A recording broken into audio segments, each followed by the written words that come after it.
تنسى الإعجاب والاشتراك في القناة.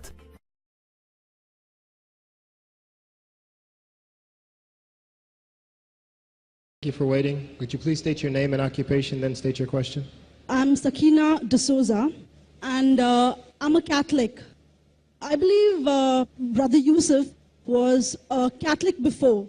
I would like to ask him the simple question. He was brought up like a Catholic, but what made him change? Doesn't he believe that the Messiah is true, or did he ever feel that the religion, Catholic religion, has not brought up any Messiah and the Bible is false? I would like to just know what that means, because he said he was a Catholic before and now he has become a Muslim. What made you change? What was that storyline before? Doesn't he believe that there is a Messiah, or the Messiah had come, saved us, died on the cross? Thank you very much for a good question. I hate to disappoint you, but I wasn't a Catholic.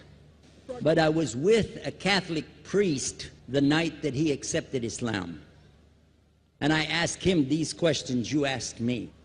Because after all, I was still a Christian, a preacher in Christianity, and I wanted to know why my best friend, a Catholic priest, had converted. That's a pretty weird thing. A Catholic priest is not like a regular preacher in the Protestant religion. A Catholic priest has given up everything. He's given up his life to be a Catholic priest. When he enters into this realm, he's basically given away everything. He can't have a wife, he can't have children, obviously no grandchildren. He has no home, he just lives in a rectory or wherever they give him a place to stay. And he's sent wherever they tell him to go, do whatever he's told to do, and that's it. And he cannot disobey the Pope, otherwise they can kick him out of the religion, and if they do, he's excommunicated and he goes to hell forever. So how would a person like this want to become one of those Muslim terrorists? That's what I wanted to know.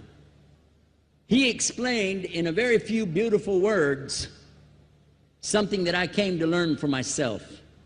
He said that he was sincerely in the Catholic religion because he believed in God, that he had studied, his degree was in theology, and a part of the teaching that they as priests have is to study Islam.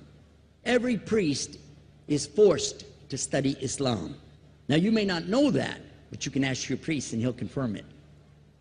And when you study Islam, even when Islam is taught to you by somebody who hates Islam, as long as they don't corrupt it too far, you can still see the truth in Islam. A classical example happened to me just recently when I was in Saudi Arabia. A friend of mine, very old copy of one of the first Qurans ever translated to English by George Sale.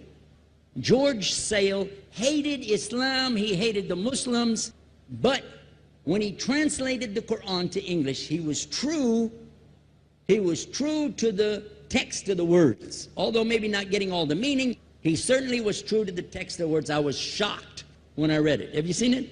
You know what I'm talking about? Amazing. And listen to this. George Bernard Shaw, for instance, is one of many, a long list of people who read this and realized the truth of Islam.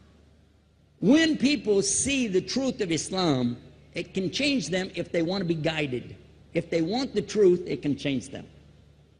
You might think, I'm a Catholic, I'll never be anything but a Catholic. But I'm going to ask you a question, and I want you to be honest. This is not for you to, start a debate, but just be honest. Was Jesus a Catholic?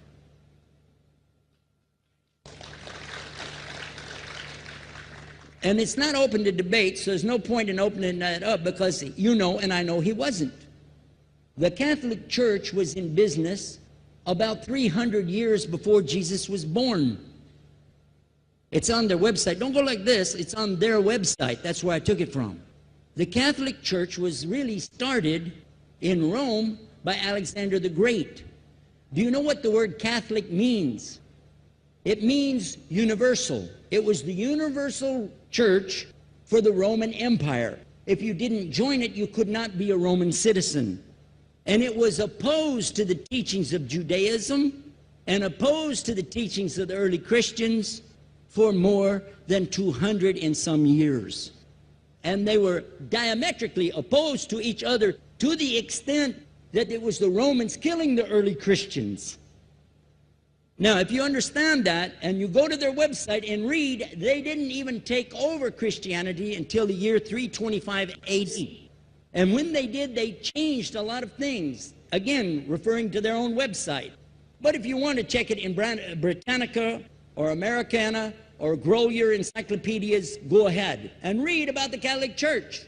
When, in August of 325 AD, at the Nicaea Council, they took over, first thing they said was, let's change the date of the birth of Jesus to be the same date as that of Mithras, which was the god, one of the gods worshipped there, and also the sun god's birthday was the same day, December the 25th, believing it to be the shortest day of the year. And Constantine was a sun worshiper of Sol Invictus. Go to the website, read it for yourself. There are a lot of points, but not the least of which, even today, if you go in any Catholic church, and I have, you'll see so many portraits and statues and idols and images throughout the whole place, that for the one who's never experienced that, for a Muslim who knows about these images, he'll be like, whoa, a'udhu billah. Whoa, what's this? The first time I walked in a Catholic church, I was about 10 years old. I was shocked. I was shocked at the idols and statues everywhere, because in the Protestant religion, we were brought up to believe that the second commandment was just as important as the first commandment. The first commandment in the Bible, in Exodus, is the same as the first commandment in the book of Deuteronomy. It says, I am the Lord your God that brought you out of the land of Egypt in the house of bondage. You know no other God beside me. Beside me there's no other gods. Thou shalt not have any other gods beside me. How many in this room agree with that commandment? Raise your hand. You notice the Muslims are raising their hand, because it means Ashhadu an la ilaha illallah. That's the first commandment for us as well. The second commandment you have clearly says, thou shalt not make any idol, any graven image of anything that creeps upon the earth, swims in the sea beneath, or flies in the air above. And I was sitting in a church one time, sitting there in the morning service, watching, the preacher talk, and, they go on and on and on, and sometimes you lose your train of thought. I was looking. Whoa! On the front of the podium, there was a fish. A fish. For the symbol, make you fishers of men. It had a fish. I said, whoa. Then I looked up above his head at the big stained glass window, and it had a dove, and he had the olive branch in his mouth. The dove is flying, the bird, I said, whoa.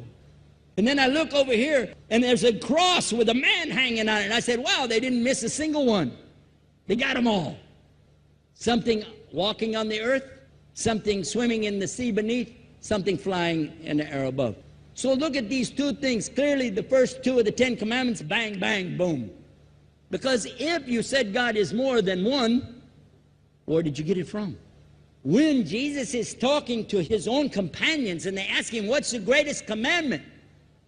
Mark 12:29. Clear.